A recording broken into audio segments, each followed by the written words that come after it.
Hey guys, I'm here today to do a reading update video. I'm basically going to tell you what I've been reading recently, what I'm currently reading, what I'm reading next, and going through the sort of books that I've basically had to deal with at uni. I did just film this entire video and I deleted it by accident because I'm smart like that, so I'm doing it again. We'll start off with what I've just finished reading, and it's basically 4 texts, 2 per module, because I had 2 essays to submit last week on the 11th, on Thursday.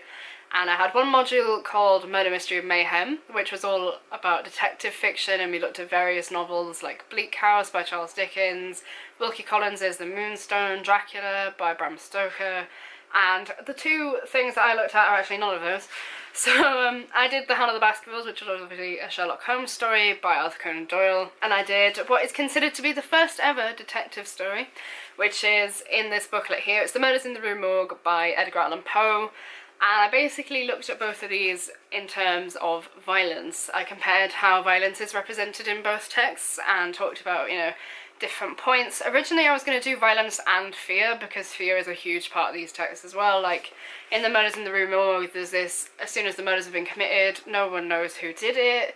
They don't think it's quite human. They've got this sort of thing about it being some supernatural entity, because they're like, oh my god, no one could possibly be strong enough to do this, so they couldn't do this, or, you know, they're just absolutely terrified. And in The Hound of the Baskervilles, the Hound of the Baskervilles is this big legend that everyone's terrified of, particularly the Baskerville family, because obviously Hugo Baskerville got killed by a giant spectral hound, and it's all like, is it a real dog, is it not, you know?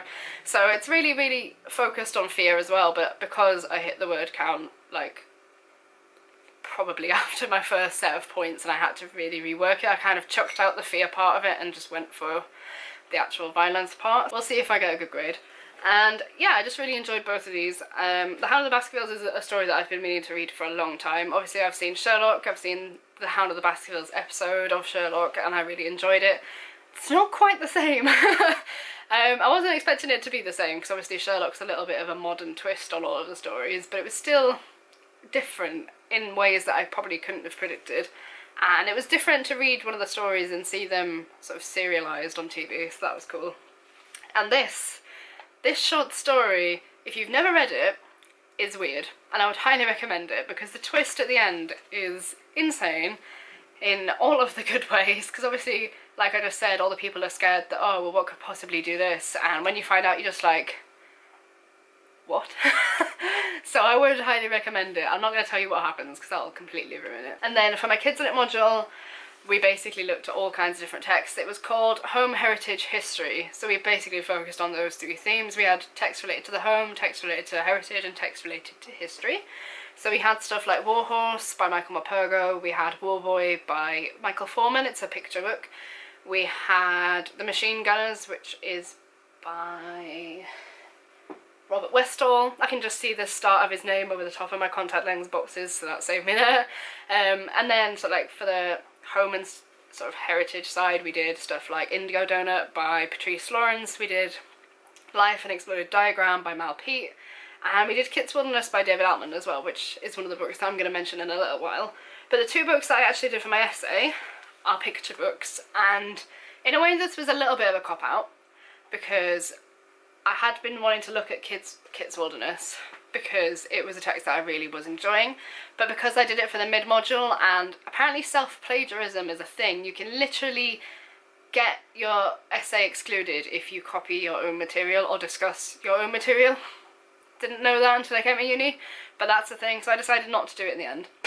And I went for the picture books, because what I think about my sort of like analytical abilities, that I'm better at pulling apart smaller stories. Like I can get a lot out of a short story than I can out of, say, a 700-page novel, just because with the novel you've got to get like these specific points like every 200 pages, and it really kind of gets hard to draw it together for me.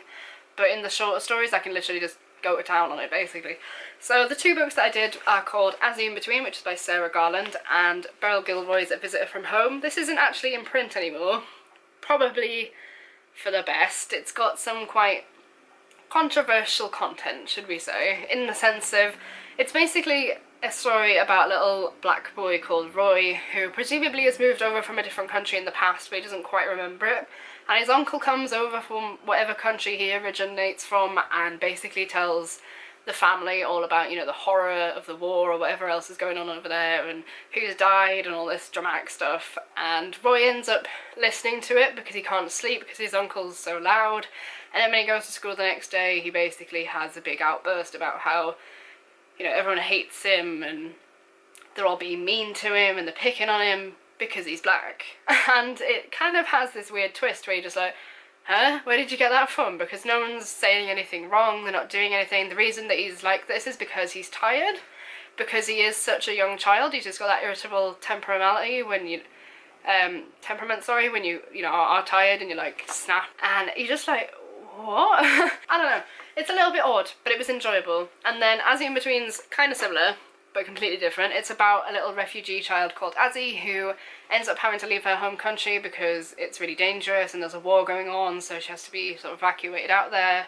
And she ends up in this new country. Neither country is ever named, which is really interesting as well. And she basically has to get used to all the people, the food, the house that she's in.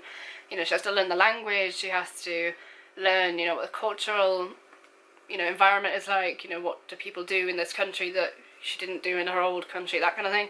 And it's really interesting. And actually when I was researching for my essay, one of the things that I found out was that Sarah Garland wrote this. She wrote Azzy because when she went to New Zealand and saw lots of refugee children, she asked a librarian there when she went to a library if they had any literature that would be suitable for a refugee child to read, you know, to sort of help them understand their own experience and, you know, sort of comfort them that it is a normal thing for a lot of young children now. And there was nothing, so I kind of respect her for that. Good job. And in these two texts I was looking at the theme of home, so I sort of did about how, you know, they have, each child has their home country where they've originally come from, they have the country that they're currently living in. There's also the associations of like their family being their home, so like how they treat their family as being a synonym for the home and how, you know, they want to be where their family is because that is home to them. And there's all sorts of other different kind of like ideals of the home in these texts, and I found it really interesting, so I wanted to look at that. And I basically looked at how they're atypical forms of the home as well, because in a text that I found there was basically this big discussion of how, you know, when we think of home we think of somewhere safe, we think of somewhere nurturing, somewhere where we can be intimate, we have the family and it's all, you know, fine and dandy. And one of the points as well was that it's quite a Western ideology, and it's something where, you know, you have all the family sitting around the dinner table and there's a clean tablecloth and it's all very outdoorsy and nice. And, you know, it kind of talked about Matilda in the sense of how, you know, the family is bad because it sits in front of the TV to eat the dinner, and that's really, you know, a negative thing. So I kind of found that really interesting and kind of played on that idea of how, you know, these aren't typical homes, they're not Western homes, both of the children are not actually, you know, white. And it's really interesting, and I just thought it was a really good theme. So yeah, I really enjoyed these stories. I would highly recommend reading Azzy, and if, you know, you're a librarian or a teacher or anything, it's definitely worth having for any children who have that kind of situation. This one, I guess, is worth reading just to see what it's like, but I can see why it's not in print anymore, like I said. And then, as I've already mentioned, there was Kit's Wilderness, and I do want to finish this because I really enjoy it. I'm about halfway through currently, and I don't know what you guys think about writing in books, but when it is uni, I do tend to write in them, so I have lots of annotations and underlines. I'll probably not bother doing the rest of it, to be fair. I'll leave this bit clean. But I am really enjoying it, and it's a really great book, so I do want to finish that. So I think after I've finished reading the book I'm currently reading, I'll probably have a little bit of a break from doing uni stuff by reading ex-uni stuff. I know it doesn't really make much sense, but because it's a book I'm enjoying, I don't really treat it as sort of a uni assigned text.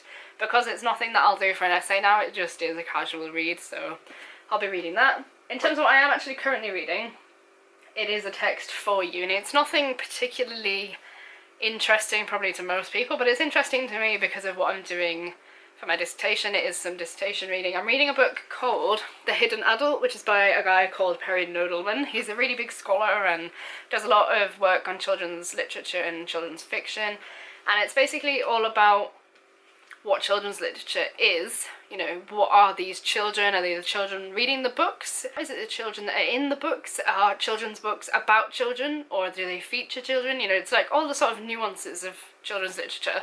And he also discusses sort of how children are in children's books, because if it is a story about a child, that defines children's literature, what they do, and sort of how they interact with other characters is really important. So he looks at, you know, the role of the child, how adults are featured, you know, what their role is, and that's kind of what my dissertation is discussing. If you guys want, I might actually make a video about my dissertation, because I think it'll be quite interesting to see your guys' perspectives on it, and to see if you agree or, you know, have any thoughts about it. But in general, I am talking about sort of how children and adults are in a specific set of books. I'm looking at Enid Blyton's works, so I'm discussing, you know, how her child characters, and her adult characters sort of interact with each other and how they're represented. So I think it'll be really, really useful. It's basically going on about how, you know, children are respected for being childlike, and in children's fiction especially, it seems to glorify, you know, how children are. Like, you get their innocence, you get their stupidity in a sense, you get their ignorance, and it's sort of a good thing. You know, it's odd. Like, I started out with this idea of the kids being better than the adults in Enid Blyton's works, because they seem to be more intelligent or better at solving mysteries, or they run the school where the adults sort of just stand at the side and, you know, deal with any issues that arise, but mainly it's the kids running it. But now I'm also thinking about how maybe they're just equal, you know, they might have sort of separate responsibilities, but they're actually the same. I don't know, I'm gonna figure it out. I really do need to figure this out, but it's interesting. It's kind of changing my perspectives on it, so that's interesting. So that's currently what I'm reading, and I'm reading it on my laptop because for like the 5 billionth time, the physical copy that I had's been recalled to this uni library, and I'm really sick of being charged overdue fines, because recall fines are awful. They're like additional charges added on to overdue charges. So when a book is recalled, the due date gets shortened, and obviously if I'm not aware, or if I don't notice the email in time, or if I'm not in Newcastle, which is quite often right now because I keep going home. It's my birthday at the end of the month, and it's also my niece's birthday and all sorts, so I keep going backwards and forwards, and I'm just like, what can I do if I'm not here? I can't take it back. And it's all the way in town anyway. Like, I'm not really going anywhere at the minute because I don't have uni to go to. After the 2 essays I've just handed in, I'm now sort of just like floating along until the 29th when I actually go back in. So it's a bit of a farce. So it's a little bit annoying, but that's what I'm reading at the minute, and I'm reading it as a PDF copy now because it's so much easier, and I can highlight it as I'm going through on the screen, and then if I really want to waste all of my money, I can print it out, and then I'll have a perfectly highlighted copy, which will be great. Probably not going to do that because I don't get enough printing budget. Scammers, you know, I give you £9 grand a year and you just can't even let me print my things for free. I have to pay more money. But then, yeah, that's what I'm reading at the minute. And then what I'm going to go on to, I think, is the massive collection of Enid Blyton books that I've got to read, because I haven't read all of the stories that I want to look at. I've read a lot of them when I was younger, read most of the Secret Seven, read most of the Faithless Five, I've read all of the Naughtiest Girl, and I've read the 6 Bad Boys as well, which a lot of people haven't heard of. And I think it is actually out of print, which makes me really sad. It's a really good Enid Blyton story, and it's a little bit different to all of our other works, and I think I might look at that as well. So I've read quite a few when I was younger, but I need to reread them and analyse them in a university level, you know, not just trying to remember and then splurge it out and pretend that, you know, I did look. So I have to reread all those. But then I actually got 2 new books, even though I probably shouldn't because I have so many books that I haven't read. But I went to Waterstones just before Christmas and I wanted to get some because at the moment I'm not really following what's going on in the book world. I have literally no idea really what's coming out. And this is something that I wanted to mention in this video as well, so I might as well do now. If you guys have any recommendations from any kind of genre, or particularly YA and kids lit, because that's kind of what I'm mainly interested in at the minute, but if you have any recommendations, please do let me know, because I don't really know what's going on, and I really need to get back into the sphere. Obviously, if I'm coming back to BookTube, I want to know what's going on, and I would love to have some recommendations to read at the end of my course when I'm free for the summer and get to do what I want until I find a full-time job and then lose all of my free time. But I have actually found something that I might do over summer which will be a little bit more fun. Apparently Penguin, you know, the publisher, do internships, and they're paid internships, so I might apply for one of those because it lasts for like a month or 2, and because I won't be at uni and I don't have a job, I might actually be able to do it, so that'll be really fun. So I might do that. But anyway, on to the 2 books that I might read. I went to Waterstones, as I said, and my friend Hannah, who also has a YouTube channel, which I'll link in the description, was working there over Christmas, and she helped me pick out a couple of books that she thought were really good that I should read, and I'm planning on having a look at these when I've done a little bit more uni reading, because I just want to want to chill out a little bit and read something fun. So she recommended me Wolf by Wolf, which is by Ryan Groudon, I have no idea how to pronounce it. I think it's probably Groudon. A little bit like Groudon, like the Pokemon, but Groudon. And then there's also Spellslinger by Sebastian de Castel, whose name I absolutely love because that flies off your tongue and it's great. And both of these are gorgeous red books. They're my favourite colour, which automatically must make them good. And they even have the edges on Spellslinger, the nice red ones, so that's also lovely. I'm not really too sure what either of them are about, because part of the reason I asked Hannah what to get is because I didn't want to know. I kind of feel like I want to do some mystery reading, so I've not really read the backs, I've not really looked into what they're about. I'm just gonna go in blind, see what I think, and hopefully they'll be enjoyable. So thanks, Hannah. Yeah, that's basically it. I've talked to you about what I've read, I've talked to you about what I'm reading, I've talked to you about what I'm going to read next. So what are you guys reading? I'd really like to hear what you guys are reading, so comment in the comments as well and let me know. And yeah, hope you guys have enjoyed this video. Hope you guys will subscribe, especially given the fact that YouTube has now just told me that this channel is no longer eligible for monetization because I don't have 4,000 hours a year of watch time. And I wonder why that is, because I wasn't here and I never had it anyway. I've actually looked at what 4,000 hours is, and it's 240,000 minutes, and I only have 270,000 minutes watched for my entire channel since it was created. Yeah, needless to say, I'm quite annoyed about this, and I might make an entirely different video about it because it really needs a discussion about, and I can't quite articulate my thoughts on it, apart from just wanting to scream. Because I've been on YouTube now since 2010, I had this channel since 2012, but I've had like a billion others, as I'm sure you're aware, and I've had this one monetized for years, and there's never been an issue, and I've not even earned enough to have a first payment ever. Like, I've got £17 in my AdSense that says it'll be paid now because they're gonna shut the scheme down. £17 for 6 years worth of effort is absolutely shit. So, you know, I was annoyed enough anyway, but now I'm annoyed even more, so I might make a video about it. Sorry for the swear wording, you know, because it's just how annoyed I am. But yeah, hope you guys have enjoyed this video, and I will see you next time. Bye! So yeah, I do want to finish Kit's Wilderness, and I'm sorry if the angle and sort of the size of the screen right now is different to last time, because my camera cuts off.